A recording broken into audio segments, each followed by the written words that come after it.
hope you boys and girls enjoyed today's introduction. As you can see, we have the front bumper off, we have the front mount intercooler, and if you guys notice, there is a big box over here from Perrin, and that is the larger front mount intercooler. So it's the biggest front mount intercooler that you guys can get that's gonna give you the most cooling capacity and the best resistance to heat soak, even over the original front mount intercooler that we've installed. We've had this on the car for like 3 years now or so, and it's held up great. It looks really good, barely any rock chips or anything on it. So we're gonna take that off in today's video, and we are gonna install the big kahuna, and let's get this open. So looking at this thing in person, I cannot believe how big it is. Like, it's truly is massive. I mean, look at the size of this compared to my hand. It is monstrous. And looking at all the detail on it, same design as the smaller one. It's got the nice Perrin badging. Like the finish on it's really nice finish, good, nice quality welds, and pretty much what you'd expect from Perrin's. See these nice aluminum intakes. You can tell that these are cast. See the quality. It is incredible. Super excited to put this on the car. Badging on both sides. And look at that. Front mount intercooler for the GTR. And look how much smaller the ARC is versus the Perrin. Pretty darn impressive. So I'll put it up on the screen. I believe this is like around 40% larger overall core size compared to the other front mount intercooler that I've been running on the car. And it's gonna offer even more horsepower because the cooler the air that goes into the engine, and the overall maximum cooling efficiency of this, being that it is a larger core, is going to keep those temperatures cooler. All right, let's go ahead and get the smaller front mount intercooler off.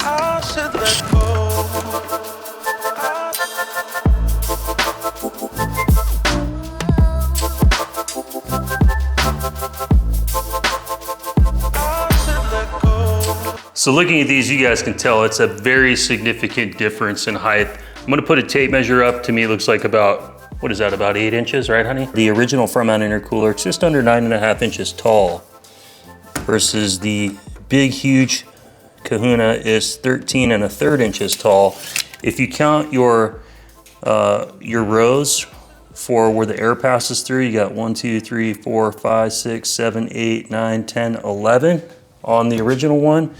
And the bigger one has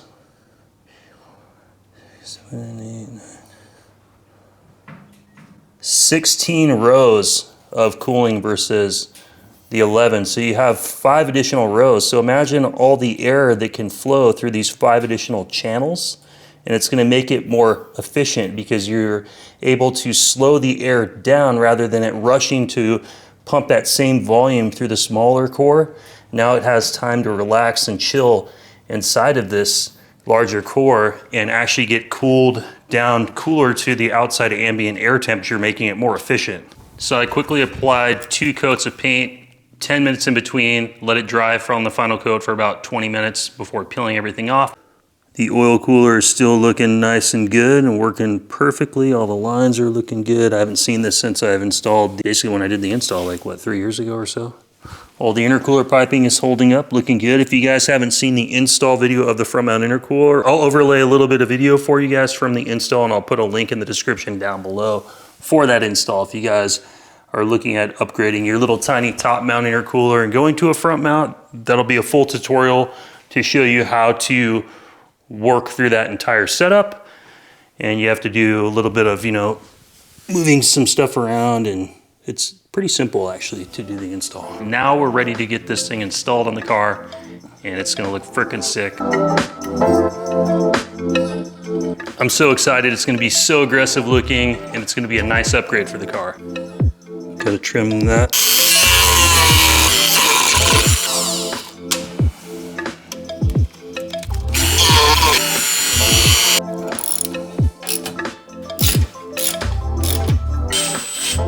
Had to do a little bit of adjustment on this coupler, but everything lines right up.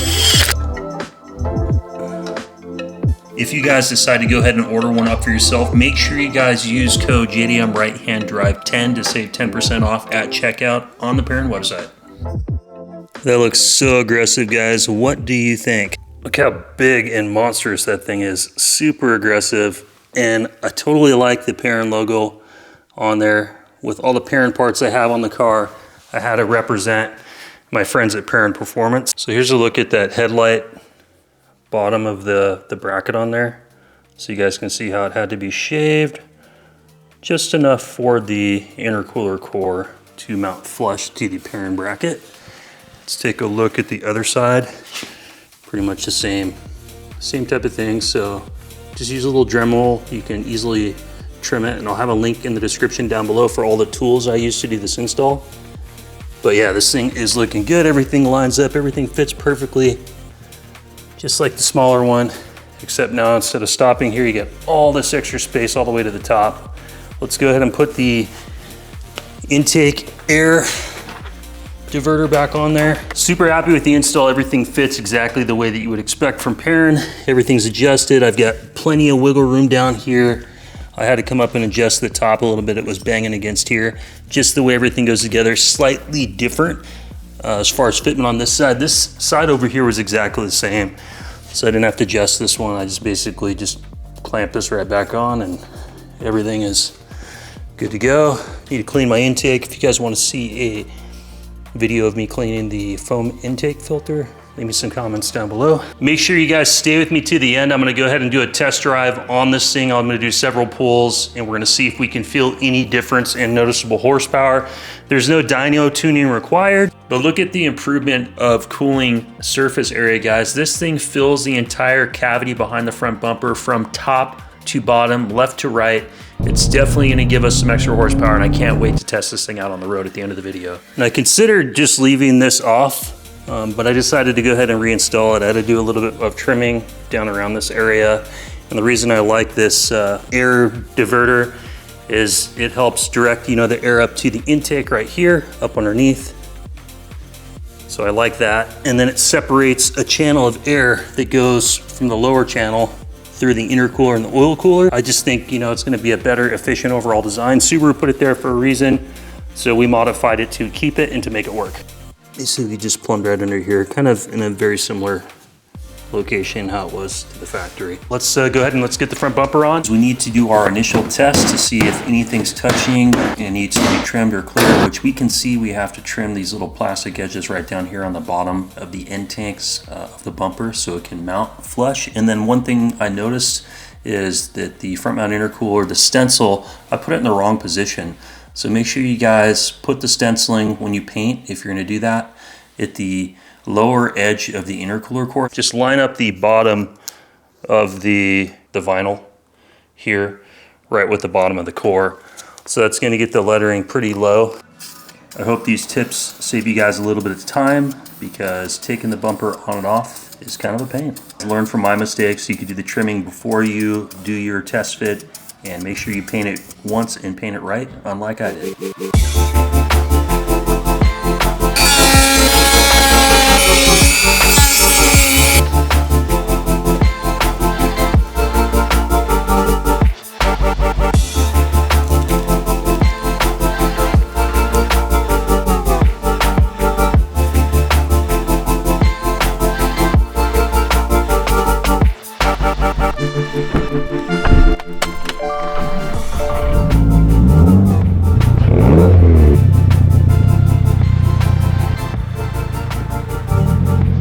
It's finally time to move on to the test drive portion of today's video, but before we do so, I wanted to stop and admire just how good this big front mount intercooler looks on there. I love the stencil paint of the Perrin logo.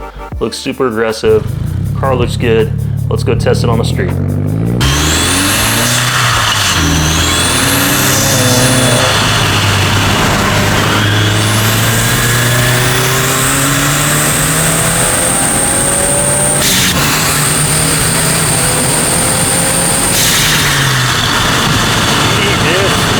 Oh my gosh, this thing pulls so much harder, holy crap. Okay, so let's check some temperatures, guys.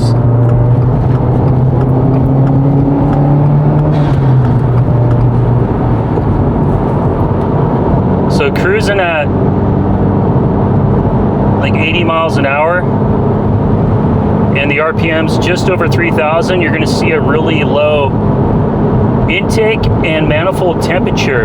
And that's where the bigger intercooler, when you get that flow above 3,000 RPMs, it's the perfect amount of efficiency in cooling, and it keeps those intake temperatures at the intake manifold, because the flow of cool air is cool enough to keep that stuff cool, and it does a better job at forcing cooler air to that point, keeping the whole system cooler and less heat soaked. So if you guys were considering doing a front mount, in my opinion, after owning both and feeling the difference, hands down, you got to go with the big one. You got to spend a few extra dollars, go with the big one. Make sure at checkout to you guys use JDM right hand drive 10, and it will get you 10% off.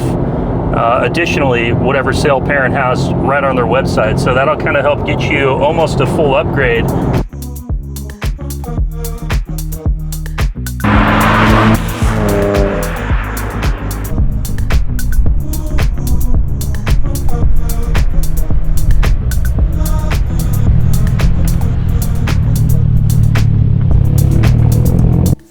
Well, we have made it back home, guys. That wraps up today's video. I had so much fun doing the install and reviewing this product. And the biggest thing is, if you guys are considering a front mount intercooler, definitely go with the large one. Like I was saying when I was driving, you can feel the additional 20 to 25 horsepower that this thing adds just by being more efficient. If you look at the overall design, having those 5 extra runners to be able to push that air through easier. It has basically more pathways to flow easier, making it more efficient, giving you more power, more cooling, and you can feel it. It reminds me of my O2 WRX when I installed a boost controller, and it gives you the same effect of turning the boost up like 2 extra PSI is what it feels like with horsepower wise, but you're not running any more boost, it's just making more power because it's more efficient. And you guys can totally feel a difference in the way the car accelerates. It pulls harder towards and past redline. You can feel that additional 20 horsepower as you go through all the gears.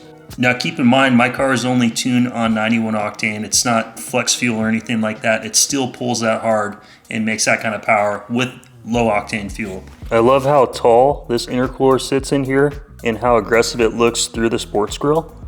And it looks so freaking good. And the thing about it, when you really think about where this sits with it running from the bottom all the way to the top and having that plastic guard up there, it basically forces all the air that's coming through the front of the car to be pushed all the way through the intercooler, versus the little one, it could basically flow up and over it and go through the top where the radiator was, where there is less resistance. This one, since it's a wall of intercooler, it's a wall of air that has to go through it, utilizing the entire thing more effectively, making it more efficient at cooling, giving you more power, baby, like my man would say there on Speed, James Humphrey. I want to give a huge thank you to Perrin Performance. Jeff, thank you for sending out this Perrin front mount intercooler. It is fantastic. The car pulls so much harder. I'm having so much more fun with it. But that wraps up today's video, guys. Leave me some comments down below. I've got some more other Perrin goodies to install. If you want to see those videos, leave some comments, and let's hit 200 likes on this video. And for any of you GTR boys, if you're watching any of this stuff, I had 2 more sets of AP Racing calipers come back in from the UK. I've got a set of red and a set of black over here. I will be listing these soon. I've got to wait for another set of caliper brackets to come back in from the UK. I've got 10 more sets of brackets that I'm having machined right now, so more to come on that. And yeah, having fun building the GTR website and business and playing with my Subaru. So anyway, guys, thank you so much for watching. I will see you on the next video. Take care. Bye-bye.